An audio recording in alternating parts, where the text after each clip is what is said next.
and I will do my introduction. So hi everybody, welcome to the Take a Stand online event. This is an incredible event where I am interviewing 35 amazing women who all each have a story of triumph over trauma. Now, as I'm speaking to Karen, we're getting engrossed in the conversation. You may find that there's something that we're talking about that makes you feel slightly uncomfortable. So what I would suggest is that you speak to your friends, you speak to your family. If you don't have an inner circle of people that you can talk to, reach out to your doctor. If you feel like you need emergency help, things are spiraling a little bit out of control, you're not quite sure what to do, pop yourself down to your local hospital and wait to see one of the emergency services staff. There is no shame in done it. Most of us on this event have actually done it at some point. It is part of the trauma recovery and healing journey to reach out and get the support and help it is that you need. The name Take a Stand isn't so much about taking a stand against other people. It's about taking a stand for yourself and looking after yourself first. Then you can look at dealing with things externally. So welcome everybody from YouTube. Thank you for popping back and watching the interviews. It's really great to have you here. This channel is all about living life trauma-free. So if you're interested in that topic, please do consider subscribing, hit the notification bell, give us a thumbs up. If you hear something in the conversation between me and Karen and you want to ask Karen some questions and you want to connect, what I've done is I've popped her information below the video so you can reach out to her directly. I'm sure she would really appreciate that. Okay, so that is my intro. Welcome, Karen. Morning, Wendy. Thank you for having me here. It's such an important message that you're getting out, so I'm so pleased to be part of it. Thank you. So let's get into it. This is my favourite part, and that is understanding more about your triumph over trauma story. Okay, well, I guess mine goes back a long way, really. I think it's probably easy to tell you kind of where it hit the worst part. My soon-to-be ex-husband drove his car into my house, and I don't mean through like the garden wall. I mean literally through the kitchen wall, and his car was parked in my kitchen. And he did this whilst he was on bail for harassment and malicious communication. He was out of the house. He had been arrested and released, although the police didn't tell me he'd been released until about 24 hours later. So that's kind of worrying. And I think the trauma really, I know, it's mad. They hadn't even told me his bail conditions. It took me a week of chasing them to find out what his bail conditions were. And by the time I'd found out, he'd already broken them twice. So, you know, it's kind of challenging when that happens. But it's mad. And I think, I mean, all of that came from, I don't know. I mean, I'd been putting up with it for years. I didn't even realize it was abuse. And I think that's one of the problems. When you live with someone, you kind of get used to their behavior and then it's okay. And you kind of forget about it. And then it's little things. And I guess when you're not looking for it, you don't really see it. You think, oh, they're just grumpy or moody or whatever it is. But over the years, he smashed things, kicked in front doors, punched things. My fridge had a dent in it of his fist. My draining board had his fist print in it. My daughter's bedroom door had a fist print in it, where he punched that. He smashed my son's wardrobe. I mean, the man over time stole and borrowed from me about £15,000. He would go through my possessions and steal money that I'd learned that I'd had to hide. And he claimed he found it by accident. I mean, you know, this stuff was hidden. There's no way he'd have found it unless he'd searched for it. I think the biggest change really was in 2016 when I was diagnosed with lymphoma. And it was really awful. I ended up with sepsis and I was like really, really ill, especially as I kind of penicillin. So treating that was kind of challenging. And I'd been going through this probably 3 or 4 months by now, I think. And the chemo was really harsh on me. I was bald by that stage because I'd shaved my head because my hair was coming out, you know, in handfuls, and it was really awful. And I was in the hospital, I remember, with my temperature just skyrocketing. And I kind of went to it. I dripped in both hands. I was being watched by I don't know how many people.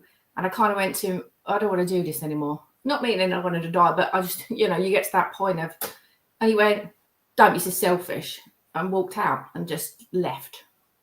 So later on, I messaged him. I was like, I've got sepsis. He went, you can die from that. And that was kind of it. And he took the time off to look after me. At least that's what I thought he'd done. Turned out afterwards that he didn't actually have any work. So he was just sat at home. During that time, he borrowed money from family members, some of which I didn't know about. And he didn't pay the mortgage with it. He bought a motorbike, which he didn't pay back. So I had people knocking on my door for money. And he didn't really do much of anything. And going through that, I don't know, I couldn't say one morning, specifically this date, it changed. But I started to change. I think it's whether that, when you go for that kind of thing, and we kept going, well, you've changed and I don't like it. You've changed and I don't think I can deal with it. You've changed and I'm not sure I can live with it. It wasn't you've changed, I'm proud of you, or you've changed, I can understand why, or you've changed, maybe I could change. No, it was like, I don't like it. I don't like what you're doing. And one of the things, I know one of the main triggers realistically, there's a couple. I mean, he left my house in 2019. And then there was this unremitting campaign from him to get back. I went to Spain for a month with my daughter that year. And of course, we're living there. It was so lovely. We didn't have to walk on eggshells. No one was stealing money. No one was drunk and being abusive or aggressive, none of that. And it was so lovely. And I think I just chilled. And I made the mistake of letting him come back. And I knew really quickly it was a mistake because he kind of went, I won't leave so easily next time. And I'm like, oh, no. And it kind of just got worse and worse and worse. He would accuse me of having an affair with one of my friends. Him and I weren't having an affair. We were friends. Good job we were friends because I had to leave and go to his house on more than one occasion because it wasn't safe in my house. And then I think it was early 2020, I'd wanted to do a pole fitness class because of the chemo and all the injections and everything else. A lot of it was in my stomach, the injections I'd had to have. And my core was kind of like not really doing what I'd want it to. And I was told that this was really good for you, but I couldn't get a class. So a friend of mine had done a burlesque course and it was really good for her confidence. So I said to him, hey, I'm going to do this. I'm told it's really good for your confidence and all of that. And he was like, yeah, no, fine, it's fine. I said, but this is for my confidence. It's for nothing else. Like, yeah. And he was fine until one day he decided he wasn't. Then it was, well, shall we go shopping for your clothes? In other words, a corset. I'm like, well, you've never been interested before. No, I've done it. Do you need any help with this? No, I really don't, because it was sexually based. And then, well, why are you showing your body to other men and not me?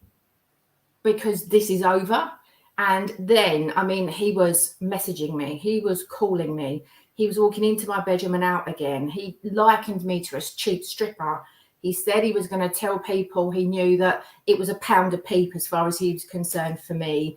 And it went on and on. Well, you can do what you like, but I'll look at you differently.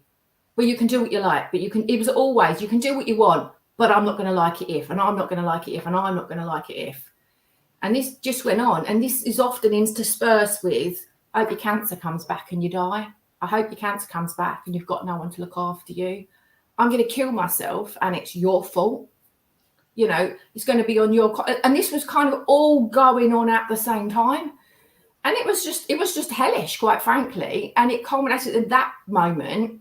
He came into my room one night and he said, and just so you know, I've got a gun. I feel that bad about it. And I was like, my brain's going, don't be absurd. And I was like, and he carried on. I went, all right, show me. Because I thought, one, you haven't got a gun, and two, you haven't got any money. He went, oh, no, don't worry. I won't leave just you or me behind. And then he went, it's okay. Don't worry. I won't shoot you when you're sleeping. You'll see it coming and you'll know why. At which point I'm now thinking, oh, okay. So I'm not happy here. So he left yet again, and I made sure my children were safe. I went to my dad's, came back about 4 minutes later, went, like, no, children, pack up. My daughter's in the car. So she was probably, 9, I think then. My son didn't really want to leave. So him and my ex were arguing on the doorstep, and my ex is growling at me, you better take him with you. So I waited for my car. Me and my daughter were sat in the car. my car faces the front of my house. The drive does. And we heard this knocking on the window. And he's there with my big kitchen knife, running it up and down his wrist, pretending to cut it in front of my child. I was like, just look at me, it's okay. And we left. I mistakenly didn't press charges because, you know, it was me threatened, not my children. But it carried on, and it was just constant. He went away to work and came back, and he wouldn't leave me alone, and he wouldn't leave me alone, and wouldn't leave me alone no matter what I said. And then I think it was the start of May, around the 4th or something like that, I think, he was messaging, constant messages. You know, it stop messaging me. Stop messaging me. And it's the best thing I ever did, because he continued to do that. So I already was on Women's Refuge, or Women's Aid Refuge, can't remember which one now, their radar, and I messaged them, I emailed them and said, he sent me, I think at the time it was 23 messages, and he's not stopping. The next morning, all night, he sent me pictures of him holding a knife to his face, telling me I'd have to clear up the mess in the morning, that he wasn't sorry, that it was just, when he wasn't getting a response, I'm going to be nasty now. And it was just vile, quite frankly. So I didn't really sleep because I didn't know what I was going to wake up to. The next morning, I heard him leave the house.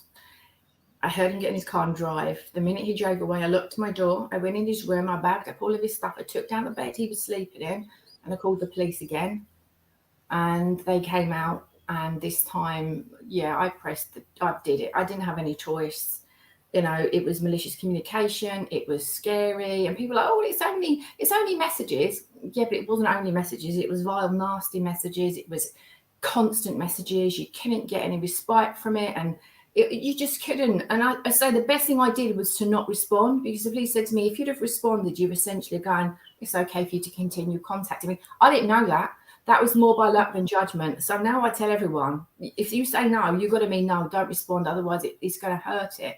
And it just went on from there. He was arrested. He claims it was a gunpoint. Can't find any evidence of that. He was still messaging my daughter. I had to take the phone off of her, explain why. He's going, I'm going to see your nan and granddad soon. We're both dead. And I'm like, my son went to see him, came back in a terrible state. My son was like 17. I didn't really stop him. And he was like, he was so distressed. Dad's going, he's got nowhere to live. He's living in a tent. He's going to run out of money and, all of this thing. So, and then I think that was the Friday. So then on the Sunday, I posted something on social media and he commented and I thought, oh no.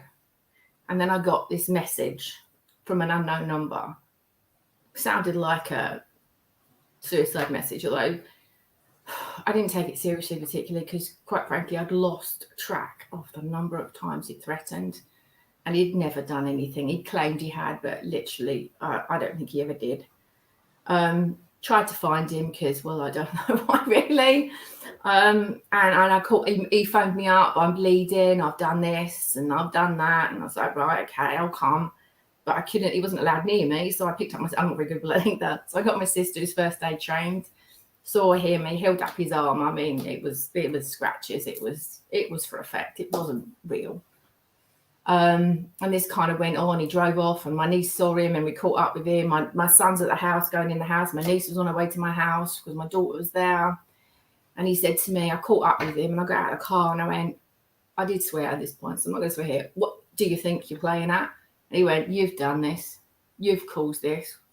Hands me this envelope of stuff and says, I'm going to drive into the river. And I went, don't be stupid. They went, I'm going to drive into the house. I went, don't be stupid. He got back in his car, as did I, and where we were was probably 20 to 30 seconds from my house. So go around the corner, slight slope to my house, I said to my sister, I can't see his car.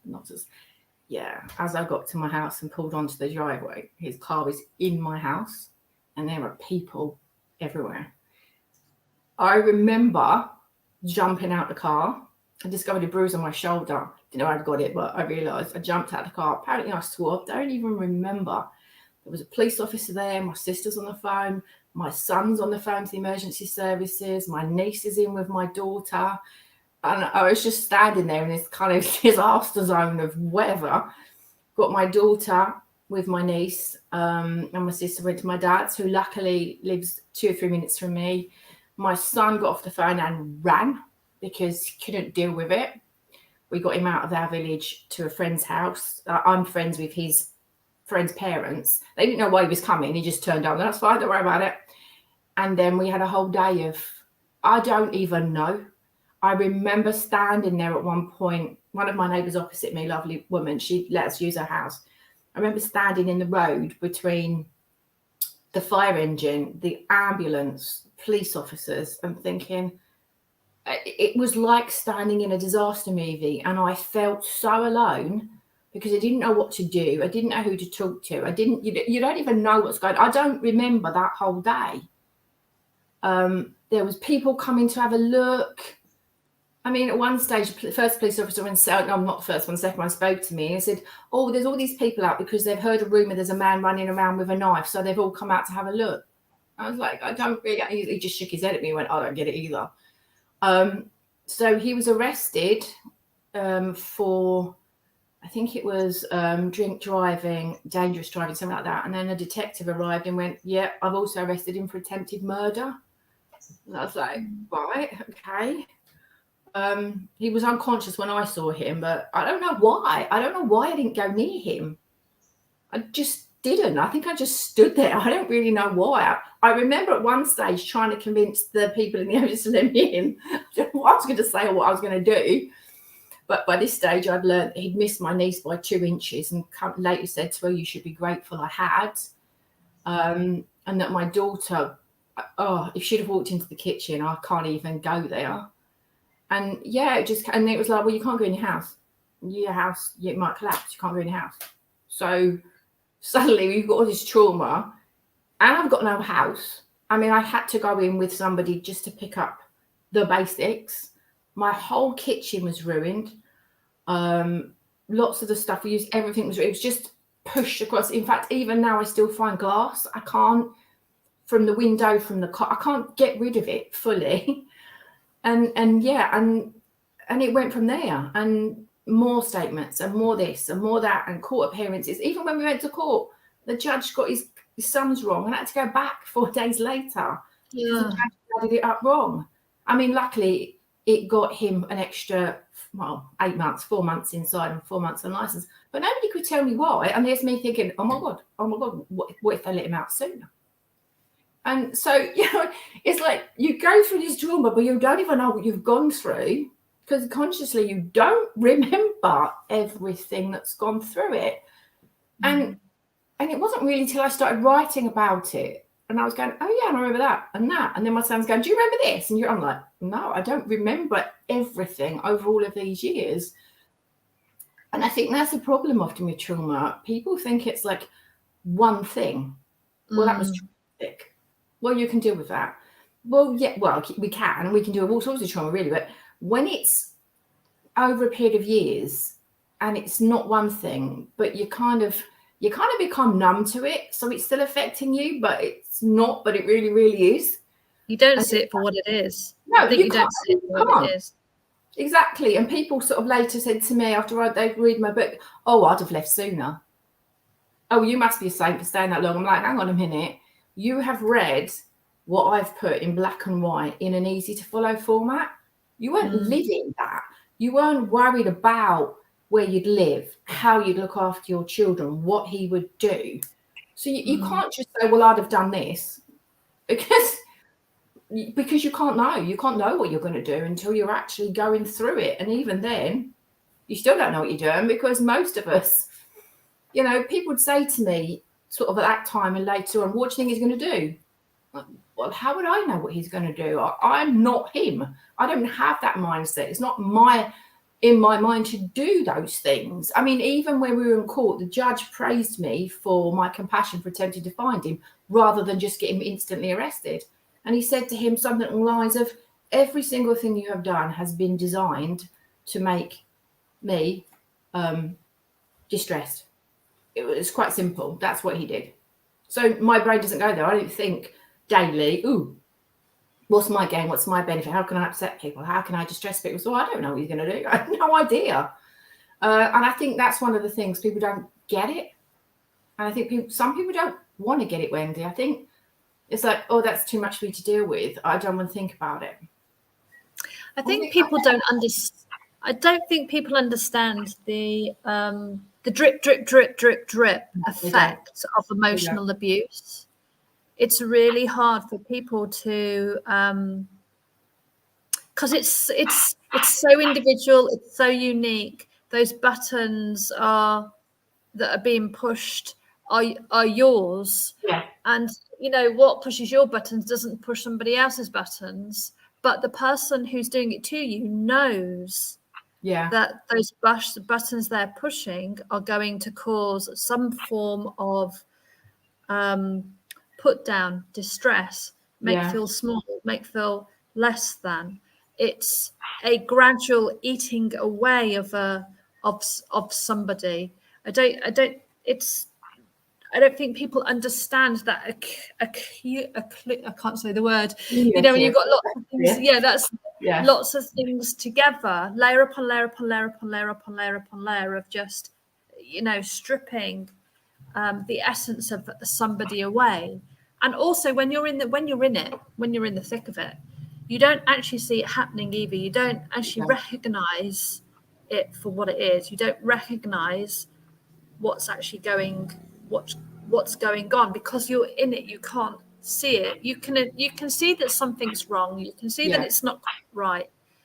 But that's actually quite tricky to sometimes really put your finger on the pulse and think, it is. I'm being emotionally abused. And the thing is, when it starts, and at that moment that it starts, you love the person who's doing it, you really don't see it. Or you make excuses for it, or any other number of things. It's not until kind of later on when the love most certainly dies and you start going, hang on a minute, what was all that about?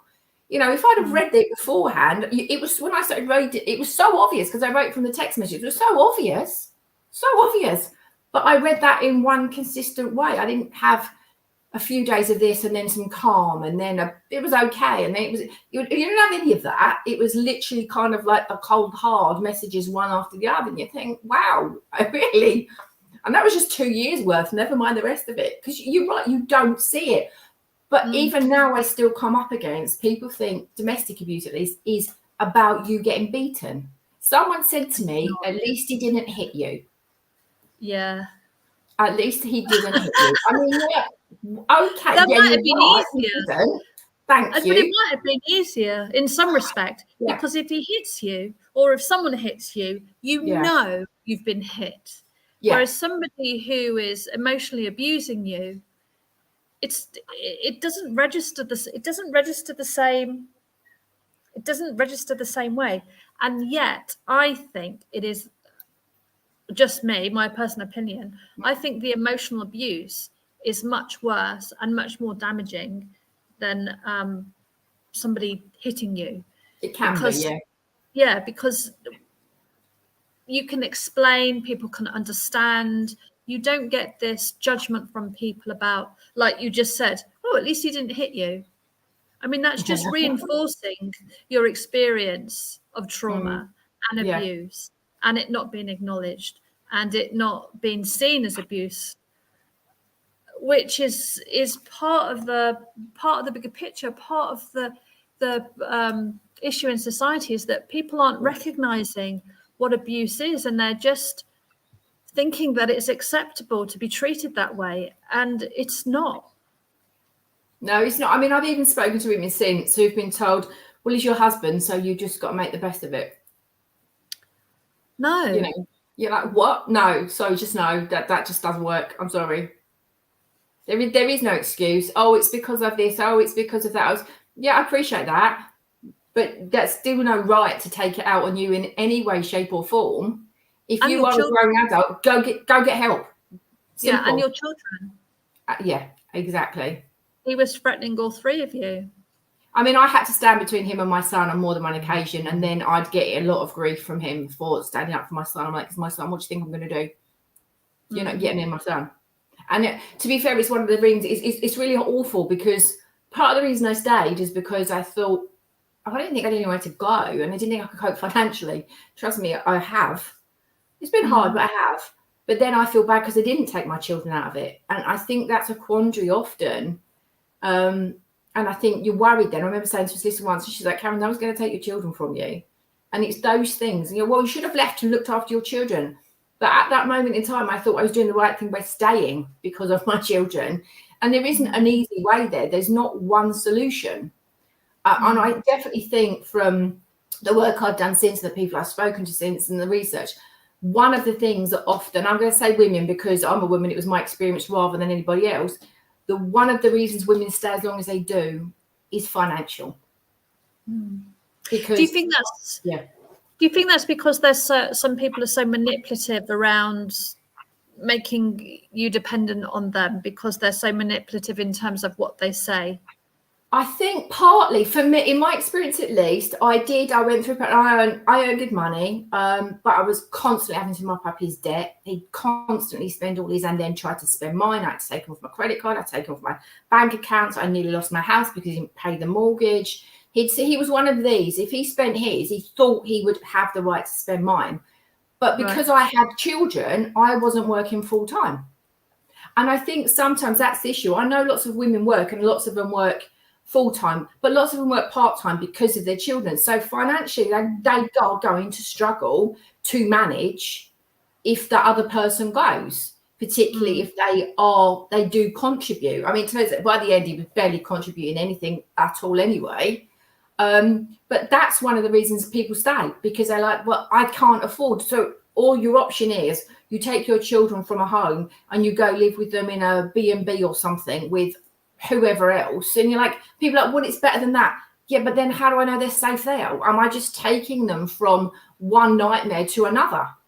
It's really difficult when the finance people are like, oh, there's more to life than money. Well, we know that, but we still need that to live. And if one of the major challenges is not being able to care for and look after your children and give them a safe place to live, then money most certainly plays a role in this. In hindsight's a great thing, isn't it? Knowing what you know now. Yeah. Knowing what you know now, what would you say to someone else who is in a similar situation? Okay, if they're in this kind of already sitting within this kind of okay, all right, then I would say find a way to start saving money that's hidden and safe. Give it to a friend, give it to a family. Start saving your own money if you can. The other nightmare I had was getting him off my bills, and I'm still paying for his mobile phone because the service provider, who shall not be mentioned, would not let me change that. Okay, it's changing now. If you can get his name or his name off the bills, get him into your name and come up with a plan. It doesn't have to be today or tomorrow, but start planning. And if you can, find somebody you trust to start telling them, and please keep a note of everything they do, because if anything awful happens and it goes to court or they have to be arrested, you're going to need that evidence. You just are. And it sounds awful, you've got to do this, but you have to do it. If that's the only way out, you have to do it. I think your story is a beautiful example of the escalation of the emotional abuse, because it's just up the ante. He's up the ante every time, isn't he? Yeah. He's not getting the attention that he wants. You're not giving it to him, so he's just almost clutching at straws. What can I do to get her attention? What can I do to be in control? What's the next thing? And that type of behavior is very unpredictable. That's the thing. If it was predictable, it would be easier. But he could literally go from calm to raging in seconds, and you could not. There was no reason that I could see. The amount of times he got up from the table and threw his food in the bin because we hadn't said, I don't know, it was great or it was nice or whatever it was. He'd go, was it all right? Yes, fine, thanks. Or was it okay? Yeah, it's good.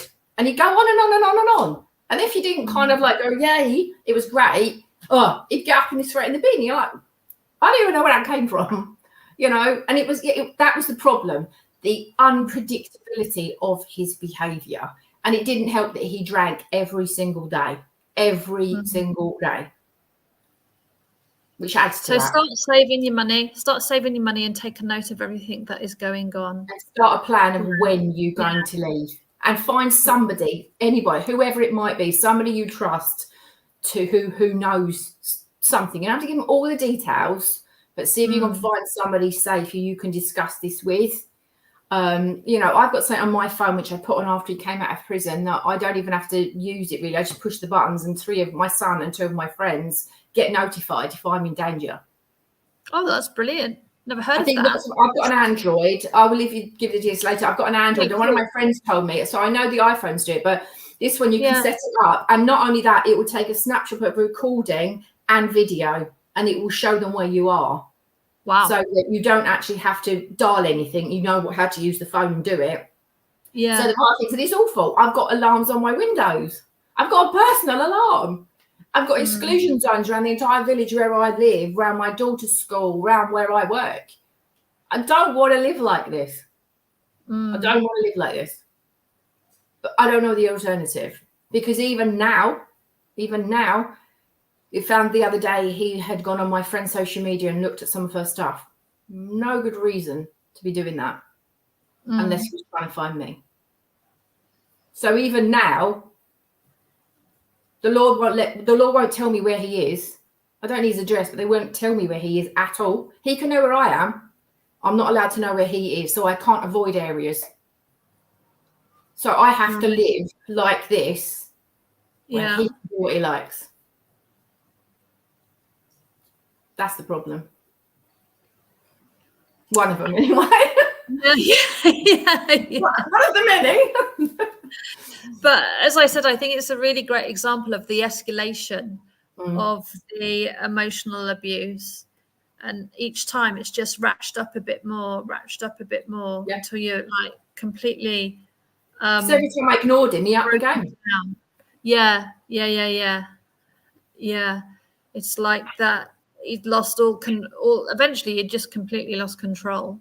Yeah, absolutely. He certainly has control of me. Not that I thought you ever had him, but he soon discovered he didn't have any control over me. So he just got, then he'd start bringing my children into it, saying to my daughter, oh, this is the last time you're going to see me. You know, and you just don't need it. The impact of that is quite significant as well. Yeah, exactly. Yeah, it's quite significant. Well, thank you very much for sharing that with us. I really appreciate it. It's a really, you know, if you're finding yourself in a situation that's similar, I think if you can hear it, I can definitely hear it, but if you can hear the escalation and what it is that you're actually in, and it's really not acceptable, and that is emotional abuse, that drip of the criticism, the negativity, the threatening of the children, and even though you might sort of like just thinking, oh, what's next, actually your story is a great example of what is to come. If you don't make a plan and make a way out of that. So thank you very much for sharing. I really appreciate it. Thanks, Wendy. Take care. Bye.